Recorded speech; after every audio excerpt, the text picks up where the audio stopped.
En el nombre del Padre, y del Hijo, y del Espíritu Santo. Amén. 3 de octubre del 2024. Queridos hermanos, después de haber hablado de la Santa Iglesia, debemos tener ideas claras sobre la obediencia. Para Luisa fue regla fundamental de vida, como antes lo fue para Jesús, que dice: la obediencia fue todo para mí. La obediencia quiero que sea todo para ti. La obediencia me hizo nacer, la obediencia me hizo morir. Y dice San Pablo: Jesucristo, aun siendo de naturaleza divina, no consideró un tesoro codiciable ser igual a Dios. Antes se anonadó, tomando la condición de siervo y haciéndose semejante a los hombres. Y en la condición de hombre se humilló, haciéndose obediente hasta la muerte y muerte de cruz. Por eso Dios lo ha exaltado y le ha dado el nombre sobre todo nombre. Y Jesús explica qué cosa es la obediencia y dice a Luisa: ¿quieres saber qué cosa es la obediencia? La obediencia es la quinta esencia del amor. La obediencia es el amor más fino, más puro, más perfecto, extraído del sacrificio más doloroso, que es destruirse a sí mismo para revivir de Dios. La obediencia, siendo nobilísima y divina, no admite en el alma nada de humano y que no sea suyo. Por eso toda su atención es destruir en el alma todo lo que no pertenece a su nobleza divina, como es el amor propio, y cuando lo logra, poco se preocupa de ser ella sola la que se esfuerce y se canse en lo que es del alma, y el alma la deja tranquilamente descansar. Por último, la obediencia soy yo mismo. Pero antes de hablar de la obediencia debemos aclarar qué cosa es la autoridad y qué cosa es el magisterio. El problema de la autoridad. Toda autoridad que tienen los hombres viene de Dios. La autoridad de los padres sobre los hijos, la del esposo, como dice San Pablo, cabeza de la esposa respecto a ella, la de los gobernantes sobre sus conciudadanos, la de los diferentes pastores en la Iglesia, párroco, obispo, papa. Sea claro que la autoridad no viene de abajo, del pueblo. El pueblo, es decir, el cuerpo social, puede delegar a alguien que lo represente, pero la autoridad que representa la de Dios viene de Dios. Por eso dijo Jesús a Pilato: tú no tendrías ningún poder o autoridad sobre mí si no se te hubiera dado de lo alto. Y dice el apóstol Santiago: todo buen regalo y todo don perfecto viene de lo alto y desciende del Padre de la luz. Pero ¿cuál es su objetivo? ¿Cuál es la finalidad de la autoridad delegada por Dios? La de ayudar a los subordinados a que cumplan la voluntad de Dios.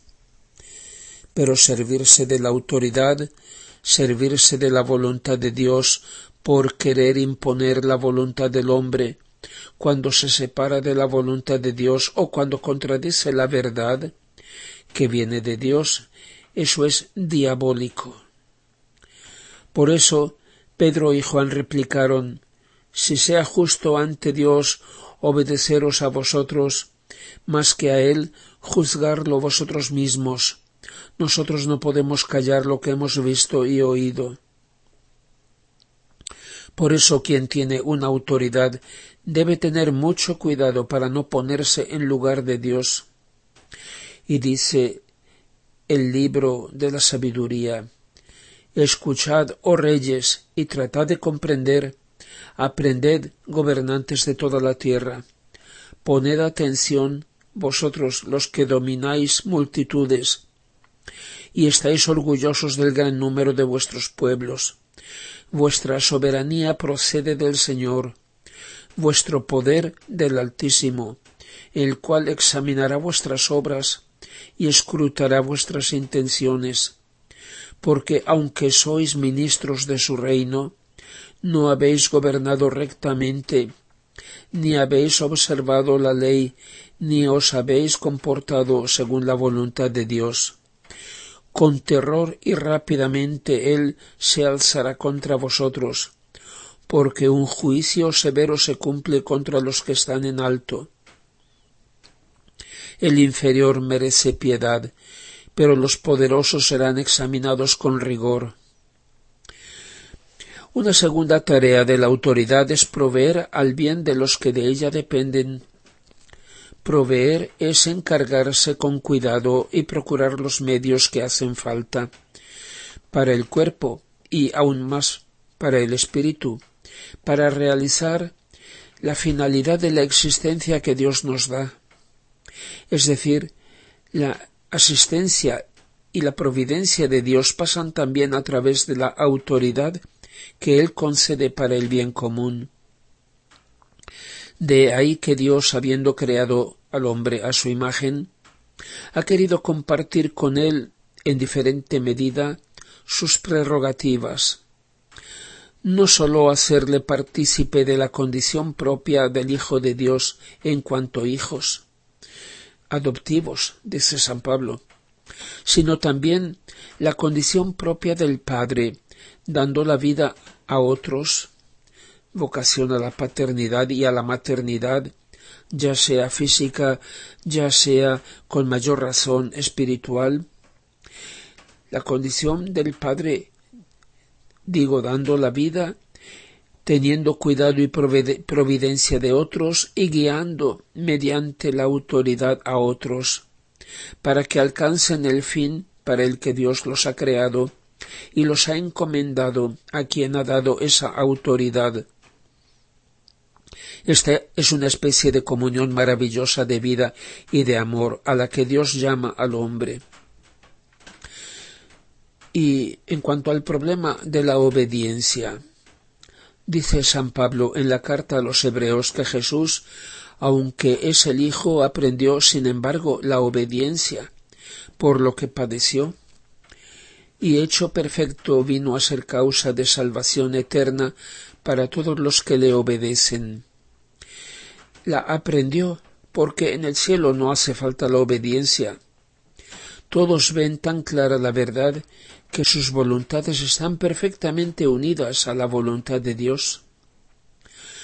Todas las dificultades vienen de la confrontación entre el amor a la verdad, a Dios, y a nuestro yo. ¿Cuál de los dos realmente preferimos? Entre las cosas con que se puede disfrazar el amor al propio yo, se puede esconder incluso detrás de una pretendida o falsa obediencia. Obediencia al Papa, dicen algunos. Pero el primer Papa, San Pedro, dijo al sumo sacerdote Caifás: si sea justo obedeceros a vosotros más que a Dios, juzgadlo vosotros mismos. Debemos obedecer a Dios y no a los hombres cuando contradicen a Dios. Nunca debemos confundir autoridad y magisterio. Son dos cosas diversas que deberían ir de acuerdo, pero muchas veces no es así. Quien tiene una autoridad nunca puede contradecir la verdad. Dice San Pablo: no tenemos ningún poder o autoridad contra la verdad, sino en favor de la verdad. No a todo es debida la obediencia, y hay tantas cosas a las que debemos desobedecer. Y la obediencia no se debe a cualquiera y por cualquier cosa. Atención, San Pablo dice: me maravillo de que tan pronto, abandonando al que os llamó a la gracia de Cristo, os hayáis pasado a otro evangelio. No es que haya otro, lo que hay es que algunos os turban y pretenden pervertir el evangelio de Cristo. Pero aunque nosotros o un ángel del cielo os anunciase otro evangelio distinto del que os hemos anunciado, sea anatema. es decir, sea condenado. Os lo he dicho antes y ahora de nuevo os lo digo, si alguien os predica un evangelio distinto del que habéis recibido, sea anatema. ¿Acaso busco yo ahora el favor de los hombres o el de Dios? ¿O es que busco agradar a los hombres? Y si aún buscase agradar a los hombres, ya no sería servidor de Cristo.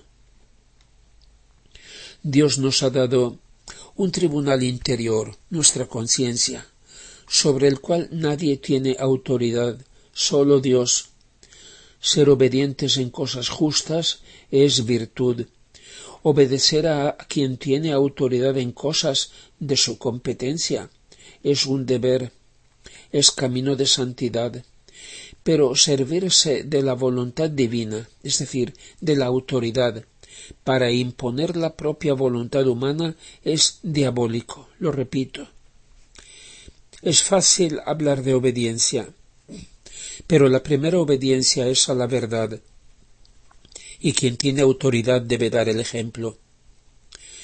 Es doloroso ver cómo tantos ciegos se hacen guías de otros ciegos y se creen maestros, cuando uno solo es el Maestro, Jesucristo. Ninguno de nosotros es el amo de la verdad. Nadie puede decir, como el que manda aquí soy yo, la verdad es lo que me gusta a mí y digo yo.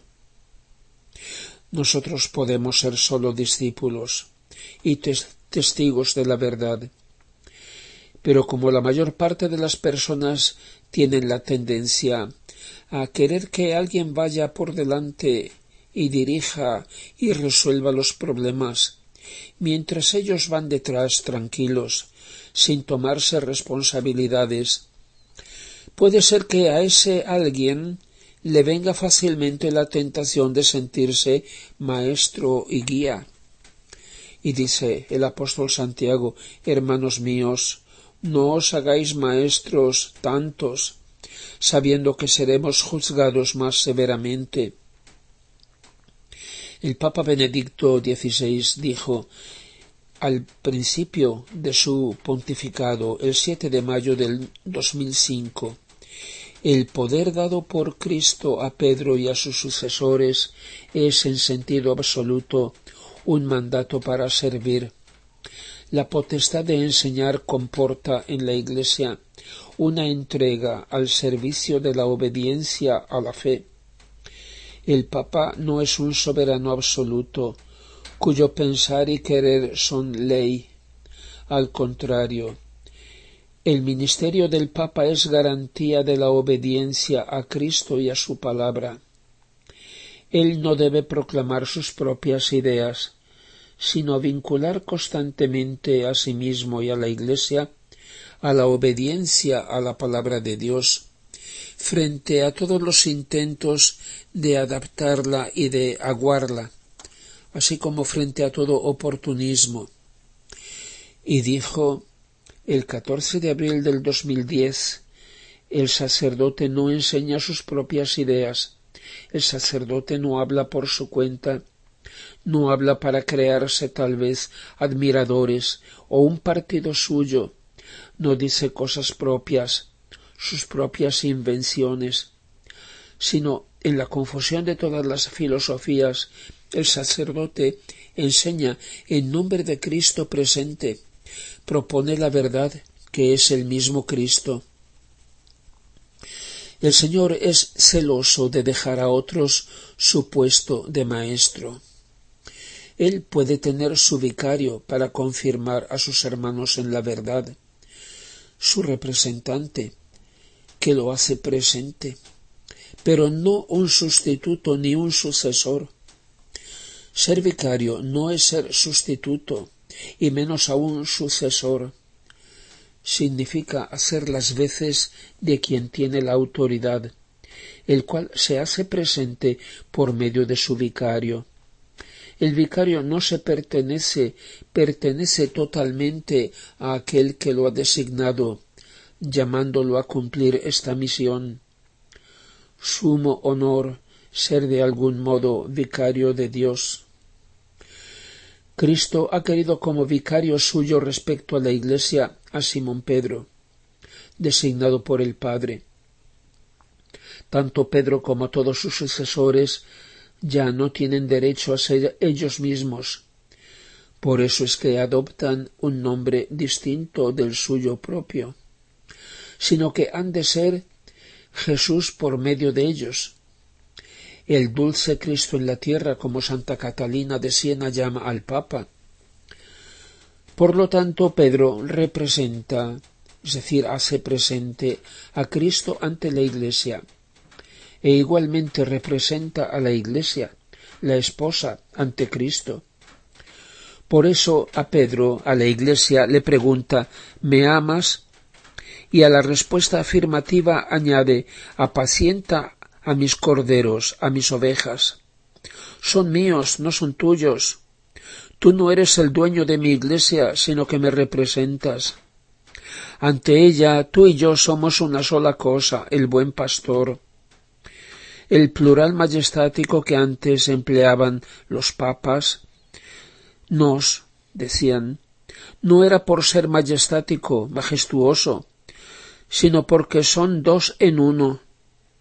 Así que, mi querido Pedro, tú eres el vicario de Cristo, pero si de alguna forma quisieras sustituirlo, suplantarlo, en el cuidado y en la guía de su rebaño, serías el vicario del Anticristo, lo cual en medida menor se aplica a cualquier tipo de autoridad. Un segundo vicario ha querido Jesús, el apóstol Juan, su vicario, respecto a su madre, y como Juan, lo mismo nosotros, representados por él. En cada uno de nosotros la Santísima Virgen ha de encontrar a su único Hijo, a su Jesús, y Jesús por medio nuestro.